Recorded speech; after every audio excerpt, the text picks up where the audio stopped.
Individual effect এবং individual initiative, group initiative, country initiative.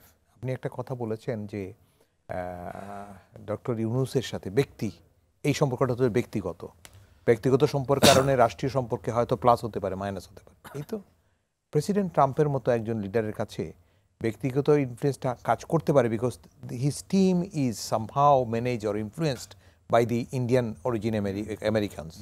এটার একটা ভূমিকা আছে, কারণ আমরা থাকতেই পারে, খুবই স্বাভাবিক। আপনার ঘরে যদি যার 5টা লোক কাজের লোক থাকে, আপনাকে যদি বলে দাদা ওকে একটু সাপোর্ট করতে চাই, আপনি বলবেন যে ঠিক আছে, আপনার তো কোনো লস নেই, আপনার তো ওটা কোনো কনসার্ন নয়। বাংলাদেশটাও ঠিক আমেরিকান পারসেপটিভে খুব একটা কনসার্ন যে তা কিন্তু নয়, খুব গুরুত্বপূর্ণ পজিশন আমার নেই। সে কারণে আনুষঙ্গিক যে তার টিম মেম্বার্সগুলো যারা আছেন, যারা ইনফ্লুয়েন্সার আছেন, যারা তার থিঙ্ক ট্যাঙ্কে আছেন, শুধু যে আমেরিকান অ্যাডমিনিস্ট্রেশনই নয়, পুরো ওয়ার্ল্ডের ফিনান্সিয়াল লাইফ লাইনে কিন্তু ইন্ডিয়ানদের কিন্তু বেশ বড় একটা প্রভাব আছে। এইটাতে কিন্তু আপনি যে ডোনেশনের কথাটা বলছিলেন, জলবায়ু বিষয়ক যে ফান্ড, আরেকজন 100 টাকা পাবে না, আমিও সাথে 50 টাকা পাবো না। এটা ইন্ডিভিজুয়াল আমার জন্য নয়, আমার জন্য হবে কি, ওই লোকটা যদি বলে যে আপনি যে 100 টাকা দেবেন, 100 টাকাটা ওই বাংলাদেশকে না দিয়ে ওরে দেন, ওর সাথে আপনার খাতির বেশি, এটা কাজ করতে পারে। That's different issue. আর যেটা হবে যে আপনি যেটা বলছেন যে পার্সোনাল কালেকশনের কারণে মোদি কিন্তু ন্যাশনালি বেনিফিটেড হন নাই, তার সাথে ব্যক্তিগত সম্পর্কের কারণেও, কারণ এই যে ইমিগ্রেশনের ইস্যুতে বেশি এফেক্ট করবে মেক্সিকোকে, ইন্ডিয়াকে, আমরা আরও অনেক কমে, অনেক নিচে, কিন্তু বন্ধুত্বের কারণে বেনিফিটেড হয় নাই। বেনিফিটেড হবে তখন যখন সে জেনারেল ইস্যুতে আসবে, এসে যদি মনে করে, তারা যদি একে ইনফ্লুয়েন্স করে এবং তিনি যদি এটাতে ইনফ্লুয়েন্সড হন। এর আগে একটা টুইট আমরা দেখেছি, আমরা জানি টুইটগুলো রেডি করে তো তার অফিস দেয়, সেক্রেটারিয়াল বা প্রেস উইং রেডি করে দেয়, এখানে ইনফ্লুয়েন্সটা হবে, এই ইনফ্লুয়েন্সে কাজে দিবে কিনা। আর ব্যক্তিগত যেটা বলছিলাম, ব্যক্তিগত damage, doctor Yunus is a interim government head of the country.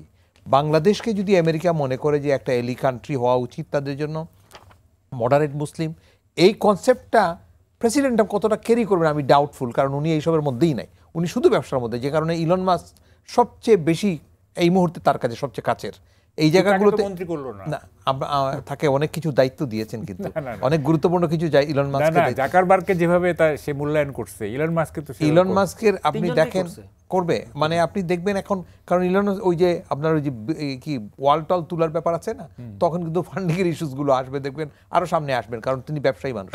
আমরা আমাদের অর্থনীতিতে যেটুকু প্রভাব পড়বে, এটা রাজনৈতিক কারণে পড়বে। এই রাজনৈতিক কারণে আমাদের diplomacy is very very weak. আমেরিকার সাথে ফাইট করার জন্য ইন্ডিয়ান ডিপ্লোমেসি যেভাবে খুব প্রোঅ্যাক্টিভ, আমাদের এরা হাফ হার্টেড মাজাবাঙ্গা লোকজন যা ওখানে আছে, তাদের এক হলো মন মানসিকতার মধ্যে পুরোপুরি কিন্তু পুরো ফোকাসড নয়, এই ইন্টারিম গভর্নমেন্টেও নয়, এবং পোস্ট ইন্টারিম যে গভর্নমেন্টের কনসেপ্ট, যেটা আমি দেখছি, আমরা যেটা ফিল করি, যে আপনি যদি ইমিডিয়েট রেজিমকে যদি আমি ডিজোন করে যদি সামনের দিকে পলিটিক্সটাকে নিয়ে যেতে চাই, সেই ফিলোসফিতে যে মোটিভেশন অফ দি ডিপ্লোমেসি, এটার ভীষণ অভাব। আমি কিন্তু 8-10টা দেশে আপনি বলতে চেয়েছেন যে বাংলাদেশের ডিপ্লোমেসির সে যে দুর্বলতা আছে, যেটা ইন্ডিয়ানদের যে এফিসিয়েন্সিটা আছে, শিওর। এবং শুধু আমি শেষ করে বলি, এই কথাটা হচ্ছে এই কারণে, ইন্ডিয়ান ডিপ্লোমেটরা আপনার বাড়িতে যখন যায়, গিয়ে জিজ্ঞেস করে আপনি কি চাল খান, এটা কি ইন্ডিয়ান না পাকিস্তানি না বাংলাদেশি। আর আমাদের এরা জিজ্ঞেস করে যে এই শার্টটা কোত্থেকে কিনেছেন, ওই ভালো বিউটিফুল জিনিসটা তার আকর্ষণ করে, তার মার্কেট প্রমোশনের চিন্তাটা সে করে না। আমি কিন্তু এগুলো থাইল্যান্ডের অনেক জায়গাতে প্রোগ্রামগুলোতে গেলে দেখছি, ইন্ডিয়ানরা যেভাবে তার নেশনকে প্রমোট করতে যায়, আমার লোক কিন্তু তার নিজেকে প্রমোট করতে যায় বেশিরভাগ ক্ষেত্রে। আর ডিপ্লোমেসির উইকনেসেসটা বললাম, আমরা প্রফেশনাল ডিপ্লোমেট তৈরি করি না, আমরা দলবাজ ডিপ্লোমেট তৈরি করেছি, যে কারণে ও কিন্তু আগের কিন্তু রেজিমের ডিপ্লোমেট, সে যে এখন দেশটাকে যে রিপ্রেজেন্ট করবে, সে ন্যাশনাল ইস্যু তো তৈরি হয় না, সে তৈরি হয়েছে একটা রিজিম। আমি বলি জয়শঙ্করের মতো ডিপ্লোমেট তৈরি করতে, আমাদের এখানে তৈরি হইতে আরো অনেক বছর লাগলো। কিন্তু এখানে আমি একটু যোগ করি, এই যে পার্সোনাল রিলেশনের যে ব্যাপারটা বললেন না, এখানে আমি একটু বলি, সেটা হচ্ছে আপনি বললেন এটা খুব একটা গুরুত্ব দিলেন না। দেখেন আমি বলি যে if you go for psychological analysis of the situation, তাহলে দেখবো আমরা যে মানুষ মাত্রই, be he an American, Bangladeshi, Indian, or anywhere of the world, সেটা হচ্ছে কি, man can hardly rise above his emotion, so Trump is also a human being, তাই না, তারও তো কিছু ইমোশন আছে, আমি তো he is not a machine, তাই না।